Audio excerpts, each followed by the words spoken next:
ഇപ്പോൾ ഫേസ്ബുക്ക് ആപ്ലിക്കേഷനിൽ പോയിട്ട് നിങ്ങൾക്ക് ഒരു വീഡിയോ റെക്കോർഡ് ചെയ്തിട്ട് അത് നിങ്ങൾക്ക് സ്റ്റോറി ആയിട്ട് പോസ്റ്റ് ചെയ്യണമെന്നുണ്ടെങ്കിൽ അത് ചെയ്യാവുന്നതാണ്. അപ്പം ഈ ഒരു വീഡിയോയിൽ നമ്മൾ നോക്കാൻ പോകുന്നത് ഫേസ്ബുക്ക് ആപ്ലിക്കേഷനിൽ തന്നെ ഒരു വീഡിയോ റെക്കോർഡ് ചെയ്തിട്ട് അത് ഡയറക്റ്റ് സ്റ്റോറി ആയിട്ട് എങ്ങനെ പോസ്റ്റ് ചെയ്യാം എന്നുള്ളതിനെ കുറിച്ചിട്ടാണ്. അതിന് വേണ്ടിയിട്ട് ഫേസ്ബുക്ക് ആപ്ലിക്കേഷൻ ഓപ്പൺ ചെയ്യുക. ഫേസ്ബുക്ക് ആപ്ലിക്കേഷൻ ഓപ്പൺ ചെയ്ത് കഴിഞ്ഞാൽ നിങ്ങൾക്ക് ഇവിടെ ക്രിയേറ്റ് സ്റ്റോറി എന്നുള്ള ഓപ്ഷൻ കാണാൻ പറ്റും. ഒന്നുകിൽ അതിൽ ക്ലിക്ക് ചെയ്യുക, അല്ലാന്നുണ്ടെങ്കിൽ മുകളിൽ പ്ലസ് ബട്ടൺ കാണാൻ പറ്റും, അതിൽ ക്ലിക്ക് ചെയ്യുക. ഫോർ എക്സാമ്പിളിന് ഞാൻ ഈ ഒരു പ്ലസ് ബട്ടണിൽ ക്ലിക്ക് ചെയ്യാണ്, എന്നിട്ട് സ്റ്റോറി എന്നുള്ള ഓപ്ഷൻ സെലക്ട് ചെയ്യുക. സെലക്ട് ചെയ്താൽ നിങ്ങളുടെ ഗാലറിയിൽ നിങ്ങൾ എത്തുന്നതായിരിക്കും. ഇവിടുന്ന് നിങ്ങൾക്ക് ഒരു വീഡിയോ റെക്കോർഡ് ചെയ്യണമെന്നുണ്ടെങ്കിൽ ഈ ഒരു ക്യാമറ ബട്ടൺ ഇവിടെ കാണാൻ പറ്റും, അതിൽ ക്ലിക്ക് ചെയ്യുക. പിന്നെ താഴത്തോട്ട് സ്ക്രോൾ ചെയ്ത് കഴിഞ്ഞാൽ ആ ഒരു ക്യാമറ ബട്ടൺ പിന്നെ കണ്ടുകൊള്ളണമെന്നില്ല.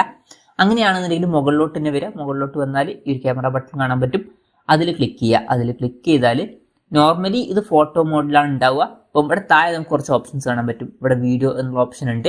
ഇപ്പം ഈ ഒരു നോർമൽ എന്നുള്ളത് വീഡിയോയിലോട്ട് മാറ്റുക. ഇപ്പം വീഡിയോ ആയിട്ടുണ്ട്. ഇനി ഇതിൽ ക്ലിക്ക് ചെയ്താൽ വീഡിയോ റെക്കോർഡിങ് കാര്യങ്ങളൊക്കെ സ്റ്റാർട്ട് ആവുന്നതായിരിക്കും.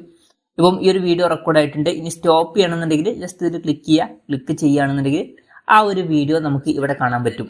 ഇനി ഇതിലോട്ട് നമുക്ക് സ്റ്റിക്കേഴ്സ് ആഡ് ചെയ്യണമെന്നുണ്ടെങ്കിൽ അത് ചെയ്യാവുന്നതാണ്. അതിനുള്ള ഓപ്ഷൻ ഇവിടെ ഉണ്ട്. ടെക്സ്റ്റ് ആഡ് ചെയ്യണമെന്നുണ്ടെങ്കിൽ അത് ചെയ്യാം. ട്രിം ചെയ്യണമെന്നുണ്ടെങ്കിൽ അതിനുള്ള ഓപ്ഷൻസും കാര്യങ്ങളൊക്കെ ഇവിടെ ഉണ്ട്.